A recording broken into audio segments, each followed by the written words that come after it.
The conversation we're about to have is about Freedom 250. Freedom 250, the big Grand Prix IndyCar coming to Washington, D.C. The streets of D.C. have been converted into a racetrack. Pretty exciting. For more on this, I want to bring in the Secretary of the Interior. Now, Doug Burgum stops by the program. Sir, it's nice to have you back. Thank you very much. Hey, Vince, great to be here, and what an exciting weekend for America. 250 miles of racing on our 250th birthday. What does it take to set something up like this? I mean, it does. I imagine the logistics of this are a little bit more complicated than most people realize. Way beyond that, but I want to just say, give a shout out to the National Park Service, the U.S. Park Police, which is part of Interior. They work here in Interior, but since the fireworks stopped after midnight on the 4th of July, like literally minutes after that, work began on trying to get this city ready to hold an IndyCar race. 147 laps, a 1.7 mile track going around the National Mall. So many people, helping out on this. Big shout out, thank you to Sean Duffy and the Department of Transportation, as well as all the people on Interior who are responsible for these streets here. But and then Penske and Fox Sports coming in. I mean, this is free and open to the public. Never before in an IndyCar race. Going to be live on TV. There's practice laps tomorrow. There's a Legends race tomorrow afternoon with Indianapolis 500 winners, NASCAR winners racing each other. And then Sunday, the big race at 1:10 p.m. live on Fox Sports and live on the mall. People could come for free and just watch it on the big screens on the mall. Over the next, today, there's some hot laps practice going on too. There could be 1 million people that see this race in person between now and Sunday on this racetrack, all built. And one small detail, you've got to go in and weld the manhole covers to the ground, because when you've got a car going 180, 190 miles an hour over the top of a manhole, the suction can actually lift up the manhole cover and send it flying. So the amount of detail that's gone on to convert these famous streets, Constitution, Independence, Pennsylvania Avenue, convert these streets into a race car track for Indy open wheel racing. I mean, it's been incredible. Kudos to the team. We're excited about a great weekend of racing. This feels like something that happens a lot in Europe, that they convert city streets into racetracks for a short amount of time. Not something that we've done a lot in the United States. I could be wrong about that, but this seems like a very unusual event, especially, obviously, it's totally exceptional to have it in the nation's capital, right? Yeah, absolutely. And of course, the most famous one is when the Formula One folks convene on Monaco every year, and they race on the streets of Monaco, a lot of tight corners. In here, Formula One around the world has brought that to Las Vegas, where they're racing on the streets here. But the last time there was a race on the streets of Washington, D.C. was horse racing when Thomas Jefferson was president. So it's been a long time, 225 plus years since there's been racing in D.C. But what an event this is going to be. And again, of course, racing is it's about competition. It's about innovation. It's about pushing it to the limits. And of course, that's the kind of thing that created American greatness. So how fitting for us, and kudos to President Trump. This idea was stalled out in Congress, like a lot of things. The Penske organization met 83 times with different people in Congress, couldn't get to yes. They came to President Trump last January and said, how about we get this thing not around the Capitol, but around the National Mall? And 5 days later, Sean Duffy and I were standing in the Oval Office with the president as he announced this race coming to D.C. By the way, I believe you said it was 147 laps. Is that what you said? Yeah, 147, yeah. 1.7 miles per lap. That comes out to 250 miles by design, right? Exactly. 250 for our 250th. And that's a little bit longer, about 20% longer than a typical IndyCar race. So for the teams and the drivers, the amount of G-force they're pulling on a 7-turn track like this, physically exhausting, and it's going to require an extra pit stop. So the racing is going to be really interesting, and there's plenty of places on these streets wide enough to pass. So this is going to be an exceptional course.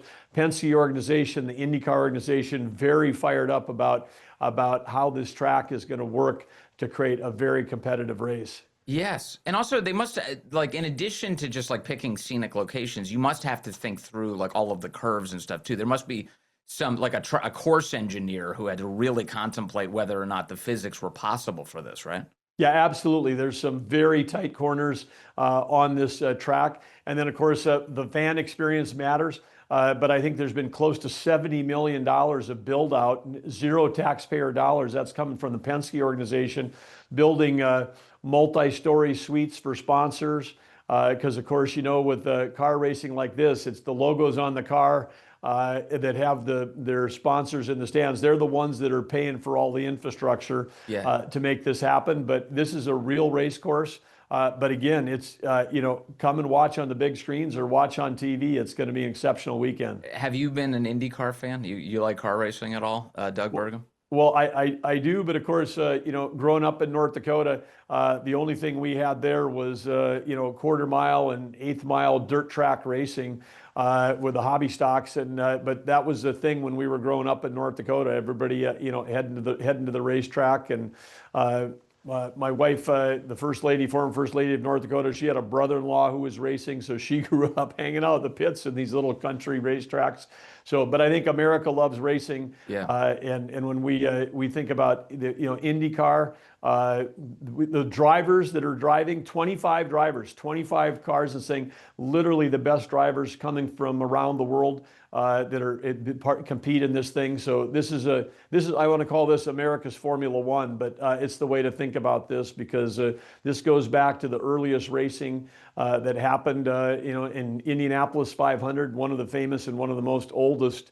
One of the oldest race courses in the racing in the country. And of course, in those first races, they were hitting unimaginable speeds like 70 miles an hour, 125, 125 Yeah, now we're years doing ago. that in caravans on I-95. But these cars, I was looking up the acceleration. I don't even know if Google was right on this subject, but this seems fast. 0 to 100 miles per hour in 3 seconds. I mean, they're hauling these cars. Oh yeah, this is like strapping yourself to a rocket, and they'll be at speeds faster than what many you know, small airplanes fly when they're flying. They'll be literally flying down these streets. So it's going to be, like I said, very exciting weekend. Tell me about the president's involvement in setting all of this up. I know he always involves himself in the details, especially with a celebration of America. What's he been doing in the midst of all of this? Well, the first thing is, of course, you know, Roger Penske, who's built this organization. He's the legend of racing in America.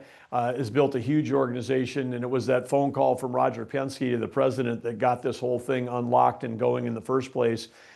We were at the White House yesterday. Roger was there with the president, part of Melania's effort on foster children and fostering the future, which is, again, scholarships for foster kids. You know, when you graduate out of foster care at age 18, often zero support, $0 coming from state and federal. These kids are getting an opportunity to apply for scholarships, and it was announced yesterday, $2 million given. Fox Sports, IndyCar Racing, and then from the state of Indiana, both Purdue and Indiana State coming together to, you know, support these $2 million of scholarships for kids for that. So the president was there yesterday kicking that off, and he's going to be there on Sunday. You know, the checkered flag is for the finish, but the green flag is go. President Trump will be waving the green flag to kick off the race Sunday at 1 p.m. And so if anybody's watching, you'll see him. He loves sports, as you know, whether it's football, soccer, all these championship, UFC. I mean, he part of the reason why he's in tune with America is because he understands America's love of sports, and it's one of the things that we can, you know, hopefully when we all get together and cheer for our team, hopefully we can leave some of that partisanship behind and just cheer for excellence on the field. I have to ask you about the security that goes into this. You've got the president of the United States, a bunch of dignitaries, including yourself, going to be present at this. And then this is a very high visibility event. You've been describing all the ways that the eyes of the world will be on this race this weekend. Can you talk about the security that goes into protecting an event like this? Well, it's in the world that we live in today, this is a consideration from the very day you start thinking about one of these events. But thankfully, the great team, again, whether it's the U.S. Park Police, the Secret Service, all the other groups that we have that work on security, have been thinking through the plan. And of course, with what we've had this summer, with the president speaking on the Mall on the eve of the 4th of July, the UFC fight, we've had a lot of experience this summer holding large events in highly secure ways to protect not just the dignitaries, but every citizen that's there. So people that are coming into these areas will go through screening. We'll make sure that, again, just like the night of the 4th of July, there was over 350,000 people that went through essentially TSA screening to be able to get into the inside the no-climb fenced area around the Washington Monument for fireworks. So the team is up to the task and lots of attention put on that. And we'll make sure, and whether it's security on the ground or drones overhead, doing everything we can to make sure that that Washington, D.C. is not just the most beautiful capital in the world, the most innovative capital in the world, but the safest capital in the world. And has D.C.'s mayor been useful in this process? Muriel Bowser is the Democrat mayor of Washington, D.C. I imagine you have to deal with her a little bit as you set something like this up in the nation's capital. Yes, and we've had an opportunity to work with her both on the Safe and Beautiful task force we've had over the last year, and on the events around the 4th of July. And she's wrapping up her 12 years as mayor, not running for re-election. So she is, I think, found herself in a spot where she can be more supportive and more collaborative because she's not running for re-election in a city that's 95% registered Democrats. Isn't that amazing? So she's in this stage in her career. She's been constructive and supportive of these events because she understands that this brings people to DC. Yes. I mean, Congress is out for the whole month of August. This city is normally on vacation during August. This is a time when hotels aren't filled and restaurants are empty because you've got the entire engine of the congressional wing not here. So this is perfect timing for people to come and get a hotel and spend a weekend in Washington, D.C. But isn't that a tragic commentary that the second you don't have to appeal the Democrats for votes, you can clean up the city? You know what I mean? It's like now you can help clean up the homeless encampments and get the bad guys off the streets and celebrate America. It shouldn't be that way, sir. Absolutely, Vince. And I think, again, what President Trump has done in Washington, D.C., it's his leadership to make D.C. safe and beautiful. I mean, some of the lowest crime statistics since the year 1900. We've got, restored over 50 monuments, 22 fountains are flowing again that weren't flowing before. Over 150 homeless encampments are gone. Over 1,000 incidences of graffiti gone, cleaned up. The city looks so different than it has in decades, and that's just all a choice. It's a choice that we don't have to accept squalor. We don't have, and any blue city in America, blue metro area that's controlled and finds itself in a thing where you've got, as many of them do, hollowed out downtowns, decayed by homelessness and squalor and graffiti and crime. It doesn't have to be that way. It's just all about leadership. President Trump has demonstrated that just in 15 months. Less than that, it was a year ago in August. We're coming up on the 12th anniversary of the task force starting for the Safe and Beautiful DC executive order. And look what this city's done in 12 months. Incredible. It's been a huge success story, and the whole country should be proud of it. Thank you, Secretary Burgum. Appreciate your time today, and have a great time at this race this weekend, sir.